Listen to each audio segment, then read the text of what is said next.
Two people are fighting for their lives in the hospital after a gunman randomly shot them in their cars on Memorial Drive and kept firing. And we've just learned a Marine with a license to carry helped take down the active shooter. We come on the air tonight at 11 with breaking new details about this horrifying violence that sent people running for their lives along the Charles River in Cambridge. Thanks for being with us tonight. I'm Lisa Hughes. Here's what we're learning. This suspect, Tyler Brown, is in custody, hospitalized in the intensive care unit after he was shot by a state trooper and a Good Samaritan. Investigators believe he fired 50 to 60 rounds from an assault-style rifle at passing cars and buildings this afternoon. The I-Team uncovered this is not the suspect's first confrontation with police. We'll get to all of that in our WBZ team coverage tonight, starting with Brandon Truitt live in Cambridge. Brandon. Well, Lisa, the most immediate update is Memorial Drive is now open after nearly 9 hours of it being closed here. When all was said and done, gunfire was flying in all directions, nearly 60 rounds from the gunman alone, according to the district attorney. And tonight we've learned that Boston police had given Cambridge police a heads up about this guy, and within minutes he started firing. A warning here, this video might be disturbing. It's 1:30 on Monday afternoon on Memorial Drive in Cambridge. Shot after shot, as chilling as it is merciless. The gunman walking down the middle of the road with an assault-style rifle, seeming to shoot anything in his sight. At one point, he appears to get hit by responding officers, but continues firing while laying on the ground until he throws his hands up and police take him into custody. And he was actively firing in an erratic fashion at various vehicles along the road. District Attorney Marianne Ryan says the gunman, Tyler Brown of Boston, fired 50 to 60 rounds. Two bystanders were shot and are in the hospital with life-threatening injuries. The damage could be found all over this block. Bullet holes in nearby businesses and apartment buildings. Those stuck in traffic turned into sitting ducks while gunshots ring out. They don't know where they're going to be safe. When troopers arrived, we discovered some individuals actually under their car, having tried to seek a safe place. Look at this U.S. Postal Service truck. A bullet hole through the front windshield and the mark where it hit just inches from the headrest.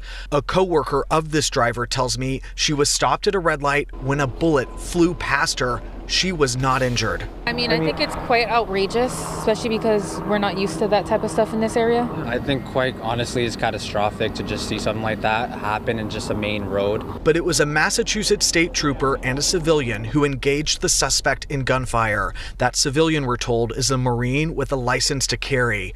Both faced this gunman head on and ended the ordeal in minutes. In a moment of crisis, we saw highly trained, highly prepared troopers and police officers responding to a very dangerous incident. The district attorney says Brown was shot multiple times and is in the ICU. Authorities are working to figure out how he obtained that assault rifle. He is expected in front of a judge as soon as his recovery allows. Live in Cambridge, Brandon Truitt, WBZ News. Brandon, thank you. Even after seeing that video, it is hard to imagine how terrifying this was for drivers and bystanders when they heard those first shots and realized what was happening.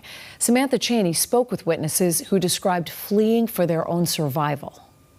Well, today we spoke with drivers who unfortunately were caught in the crossfire here, many of which told us when they heard those gunshots ring out, they got out of their car and ran for their life. So, wow, you never think anybody that you'll be involved in it, and then it happens. It's crazy. Witnesses left shaken after this man, now identified by police as 46-year-old Tyler Brown, opened fire in the middle of a busy Memorial Drive. And he was shooting randomly. Up in the air, spraying the area. Like so many others, in the middle of the day, Todd Zubek was driving down the street when chaos broke out. The shots were so frequent and in such rapid succession that it's just this sounds like gunfire. And then emerged and he had a large rifle, an automatic weapon. And while he says he was able to escape, People started to get out of their vehicles and run, including me. others like Brandon Mansolf were caught in the crossfire. Bullet hit my radiator, all of my coolant, all over the road. Mansolf says he was still on the scene when police arrived here,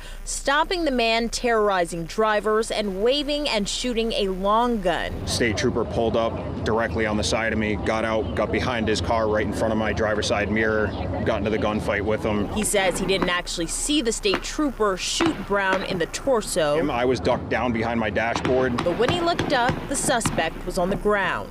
blood everywhere, shell casings all in front of my car, his car.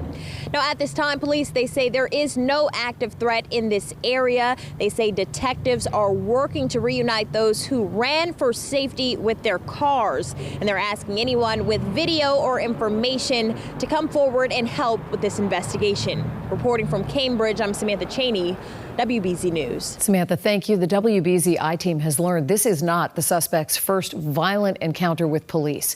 In 2020, he was charged with attempting to kill Boston police officers and was sentenced to 5 to 6 years in prison. Chief Investigator Cheryl Fiandaca shows us how he wound up on law enforcement radar once again. This is a photo of Tyler Brown from an officer safety bulletin that went out this morning in Boston. At about 12:30, Boston police officers attempted to do a well-being check at his home in Dorchester after his parole officer reported that he made suicidal statements. He was also allegedly seen on FaceTime with an assault rifle and said he would use it. The bulletin also mentioned his phone was pinging in Cambridge. Shortly after the bulletin went out, these videos of Brown were taken on Memorial Drive. He's seen walking down in the middle of the street, terrorizing drivers, waving and shooting a long gun. Witnesses say he shot at cars and in the air before I-team sources say a state trooper shot him and he was taken into custody. Cheryl Fiandaca, WBZ News. Now, in dangerous situations like this, up-to-the-minute coverage matters, and that's why you can always count on WBZ for breaking news. We were live on the air and on our streaming platform, CBS News Boston, for hours when this investigation began. You can see everything we've uncovered so far right now on WBZ.com.